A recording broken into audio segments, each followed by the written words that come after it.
Bienvenidos y bienvenidas a esta guía para la presentación de Duskmore. En este vídeo vamos a cubrir todo lo relevante para que puedas sacar el máximo partido al evento. La mayoría de cosas también pueden resultar útiles si pretendes draftear este formato, pues vamos a hablar un poco de todo, desde mecánicas, arquetipos a mejores cartas. Para empezar, vamos a ver las mecánicas de este set, sobre todo las nuevas, aunque daremos un repaso a alguna que vuelve por si alguien no es familiar con ella. Las salas son un nuevo tipo de encantamiento que están divididas en dos. Cada sala tiene su puerta, y cuando lanzas el hechizo eliges cuál de las dos partes lanzar, pagando su coste evidentemente. Luego, cuando ya está en la mesa, puedes pagar el coste de la otra puerta en algún momento de la partida para abrirla, con la única limitación de que tiene que ser a velocidad de conjuro, es decir, durante tu turno, en tu fase principal, y cuando nadie esté lanzando ningún hechizo o usando ninguna habilidad, etc. Otra nueva mecánica, aunque muy similar a una que ya existía, es manifestar miedo. Cuando una carta te dice que manifestes miedo, miras las dos primeras de tu biblioteca. Eliges una, que se quedará en el campo de batalla como una 2-2 boca abajo, y la otra carta la pondrás en el cementerio. La carta que está boca abajo la puedes mirar siempre que quieras, pero tus oponentes no. En cualquier momento puedes ponerla boca arriba, pagando su coste solo si es una criatura. Si no, se quedará para siempre como una criatura 2-2 y ya está. Esto se puede hacer en cualquier momento, incluso en el turno de tu oponente y en respuesta a lo que sea. De hecho, girar una criatura boca arriba se considera una acción especial, así que no solo lo puedes hacer cuando quieras, sino que tus oponentes no pueden responder a esta acción. Como en toda película de miedo que se precie, siempre hay algunos adolescentes que por motivos desconocidos han acabado en una casa encantada. Intentarán luchar por su supervivencia, y los que lo consigan serán recompensados.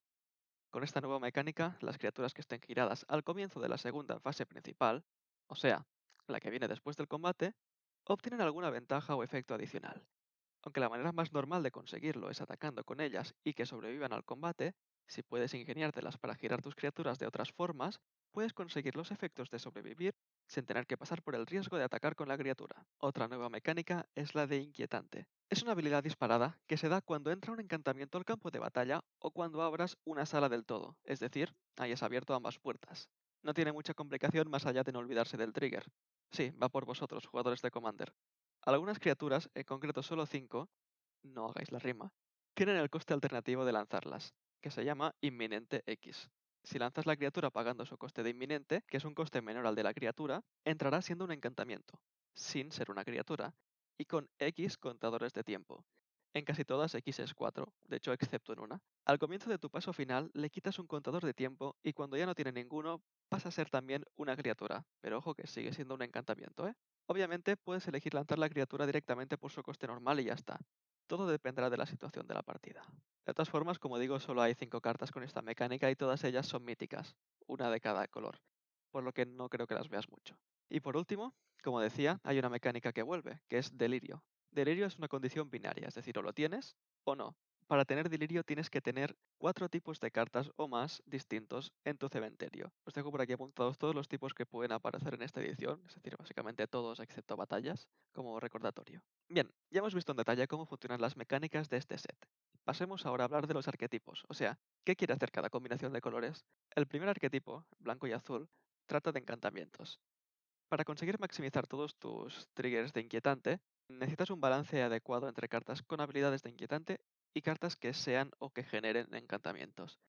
Un buen ejemplo de esto es la entrada lujosa, que es un encantamiento y además te genera una criatura que también lo es, activando así 2 veces las habilidades de inquietante.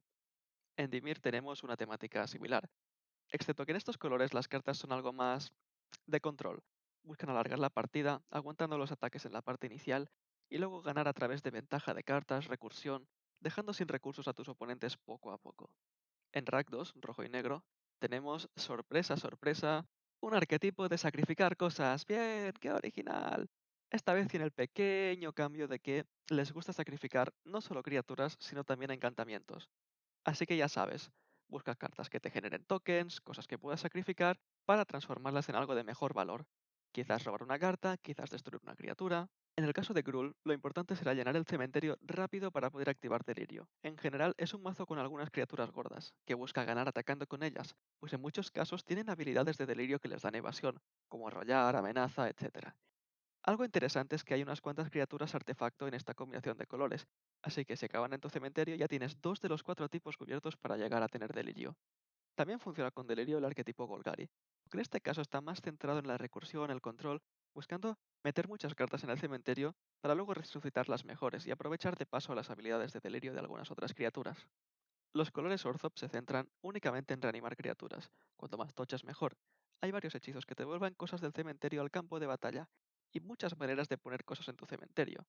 Incluso hay algunas criaturas que específicamente son mejores si las reanimas que si las lanzas, como por ejemplo el peluche con parches, pues si lo lanzas desde tu mano, entra con dos contadores -1/-1. Pero si por ejemplo lo reanimas, pues entraría sin esos contadores, con lo que sería una 4-3 con dañar dos veces. Otra cosa interesante para este arquetipo son las criaturas con ciclo de tierra, ya que las puedes descartar en el turno 2 para buscar una tierra que te falte, y luego potencialmente en el turno 4 tener una criatura mucho más grande de lo que tocaría en ese momento de la partida. Bien, luego tenemos a Selesnya, con el típico mazo medio agresivo que está pensado para jugar con la mecánica de sobrevivir, la cual obviamente se activa principalmente cuando atacas con tus criaturas, por lo que a este mazo le viene bien llevar algún que otro truco de combate, aunque puedes encontrar algunas otras formas de girar tus criaturas si por lo que sea no pueden atacar. Un arquetipo completamente nuevo es el de las alas, el nuevo tipo de carta que hemos mencionado antes.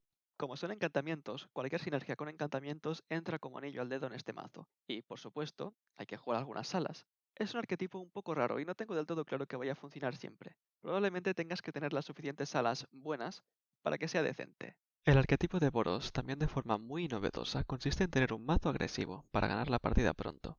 En concreto, se vale de sinergias con criaturas de fuerza 2 o menos, con lo que incluir algunas cartas que manifiesten miedo no es mala idea. Finalmente, en colores Simic tenemos el arquetipo de manifestar miedo, centrándose en criaturas boca abajo, darles la vuelta y sorprender así al oponente, además de aprovechar las cartas que te dan ventajas por el simple hecho de haber jugado un permanente boca abajo o haberle dado la vuelta.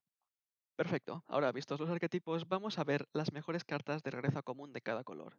Cabe decir que esto es solo mi opinión y que nunca se puede saber a ciencia cierta cuáles son las mejores cartas hasta que juegues con ellas, pero creo que es una buena indicación de qué cartas podríamos añadir a nuestro mazo.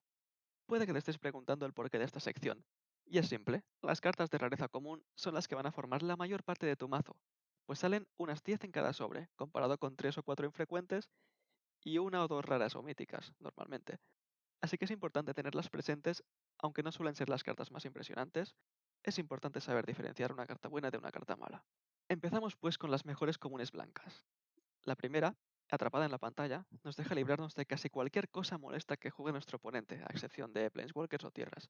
Y aunque hay maneras de destruir encantamientos, el hecho de que tenga rebatir 2 ayudará a mantenerla en la mesa un poco más de tiempo. Por otro lado, las gemelas inquietantes generan mucho valor en una sola carta. Ya de por sí, una carta que nos diera 2/2/2 por 4 manas es decente, pero manifestar miedo es mucho mejor que eso, pues nos deja elegir entre dos cartas, poner una en el cementerio si, por ejemplo, la queremos reanimar luego, para tener delirio, etcétera, y además ese 2/2 que ponemos en la mesa podría resultar ser una criatura mejor más adelante. Finalmente, la entrada lujosa es una carta que, si bien sus efectos individuales no son espectaculares, la combinación de ellos y el hecho de que los puedes jugar en distintos turnos en el orden que tú quieras, y en definitiva, como a ti te vaya mejor, es lo que creo que hace que esta carta sea mejor de lo que parece a simple vista. Por lo que respecta a las cartas azules, recordemos que la mayoría de arquetipos en este color tratan sobre encantamientos. La primera carta, el Supervisor del Túnel, es un tipo de carta que suele funcionar muy bien. Aunque a simple vista no parezca nada del otro mundo, con una sola carta te ofrece dos criaturas. Una de ellas con potencial sinergia, al ser un encantamiento. Luego tenemos otra habitación, con la que creo que se repite un poco la historia anterior. Dos partes que no son nada especial, pero el hecho de poder usarlas las dos, en el orden y momento que más te convenga, me parece que puedes sacar mucho partido de la carta. Además, obviamente, de que es un encantamiento, así que tiene muchas posibles sinergias en esta edición. Finalmente, desaparecer de la vista es el típico removal que tenemos en azul, nada espectacular, pero funcional. En cuanto al negro, tenemos en primer lugar el asesinato, una carta reimpresa miles de veces y que básicamente cumple con su nombre, te libra de alguna criatura problemática, es un removal simple pero efectivo. Después, una carta que, aunque quizás no todo el mundo lo vea igual que yo, creo que va a ser bastante buena, pues juega un papel en todos los distintos arquetipos de negro, y básicamente tiene una doble funcionalidad. Por un lado, nos ofrece algo que sacrificar, cosa que es por ejemplo útil en el arquetipo de rojo y negro, mientras que por el otro lado ayuda a llenar el cementerio, y nos ofrece mucho valor, algo interesante para los demás arquetipos que juegan negro. Finalmente, la intervención de Winter es un removal de bajo coste que nos permite aguantar las fases tempranas de la partida, ganando un poquito de vida mientras acabamos con alguna criatura de menor tamaño. Para empezar con el rojo, tenemos un reprint. Fuego Dragón Abrasador. Es una carta muy eficiente que por 2 de maná nos deja hacer 3 de daño a otra criatura, y además la exilia en caso de matarla. lo cual es muy relevante en este formato, por cierto. Después tenemos otra habitación. La puerta más interesante sin duda es la que nos deja hacer 4 de daño a una criatura, pero el hecho de tener la otra puede ayudar a mazos más agresivos a cerrar la partida. Y por último, puesto que el rojo suele ser un color agresivo, creo que el mejor juzgador va a ayudar a generar muchos ataques que quizás no tendría sin él. Acabemos esta sección con las cartas verdes, la primera de las cuales es un removal muy clásico al que le han dado un pequeño giro. Normalmente este tipo de removal hace que la criatura haga daño a otra criatura. El problema que se podía dar es que si matan a tu criatura en respuesta al hechizo, te quedas sin nada. En el caso de la aparición monstruosa, pero, no es la criatura sino el propio conjuro el que hace daño. Así pues, si te matan a la criatura en respuesta, al menos el hechizo procederá de forma normal. Además, si aún no tienes nada imponente en la mesa, puedes revelar algo de tu mano. Así que, como ves, en la mayoría de aspectos es mucho mejor, con una sola excepción. Al no ser la criatura la que hace el daño, no se aplican sus habilidades, como por ejemplo toque mortal, vínculo vital, lo que podría ser relevante. Después, con este 100 pies tan majo que nos deja buscar una tierra en la parte temprana de la partida, y más adelante se convierte en un 3-3 con vigilancia, tenemos una carta que va a ser relevante en todas las fases de la partida. Por último, una carta que prácticamente comparte nombre y texto, de hecho en inglés lo hace, manifestar miedo, que nos da bastante valor por solo 2 de mana, tal y como ya he mencionado cuando hemos hablado de otras cartas que tenían la habilidad de manifestar miedo. Vale, vamos a pasar ahora a una parte importante, la construcción del mazo. Esta sección obviamente solo aplica a presentaciones y no a drafts. Cuando abramos los sobres, tenemos que saber qué priorizar para poder elegir qué colores son mejores para nosotros. Lo primero es mirar qué bombas tenemos. Lo ideal es intentar jugar todas las que podamos, así que a priori buscaríamos los 2 colores con más bombas. Que por cierto, las bombas son aquellas cartas usualmente raras o míticas que tienen efectos muy poderosos. Básicamente son como una bomba. Si no se desactiva a tiempo, explotan. Es decir, son cartas que si se quedan en el campo de batalla por más de 1 o 2 turnos, probablemente ganen la partida solas. Después de las bombas, lo más importante es tener removal, para poder disrumpir el plan del oponente.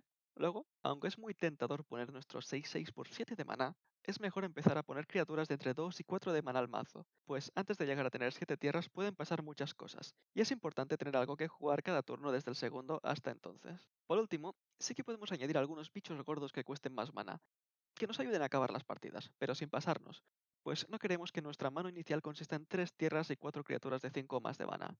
También estaría bien asegurarnos de que tenemos algunas criaturas que tienen evasión. Evasión significa, por ejemplo, que vuelen, que tengan amenaza, que tengan arrollar, o alguna manera de que no puedan ser bloqueadas, ya que si no, se llena la mesa de criaturas y aquí no hay quien ataque y se alarga la partida hasta mañana. Por último, os voy a decir un poco cómo lo hago yo cuando abro los sobres para hacerme una idea de qué jugar. ¿Vale? Primero, separamos las cartas por colores. Y luego, de cada color, apartamos las cartas que me parezcan literalmente injugables. Siempre hay alguna, aunque no lo parezca. Hago 3 montones luego. Uno con las bombas o mejores cartas, otro con el removal y cartas que sean bastante buenas, cartas eficientes, y por último un montón con las cartas que me parecen de relleno, es decir, cartas más mediocres o un poco amarillas incluso, jugables, pero que no acaban de ser cartas que estaría muy emocionado de tenerlas en mi mazo, por así decirlo. Entonces, una vez tenemos esto hecho, la idea es priorizar el color, obviamente que tenga más bombas, como ya hemos dicho, pero también sin descuidar el segundo montón. Mientras que a su vez intentamos minimizar la cantidad de cartas mediocres que ponemos en nuestro mazo. Siempre tendremos que jugar unas cuantas, no nos podemos librar de eso, pero cuantas menos mejor. Con todo esto te puedes hacer una idea ligera de cuáles son los colores ideales con lo que es abierto, y en caso de duda, lo dicho, elige los colores con más bombas y que tengan más removal. Eso es todo por mi parte, espero que te haya servido y sobre todo, que si vas a un evento de presentación te diviertas mucho.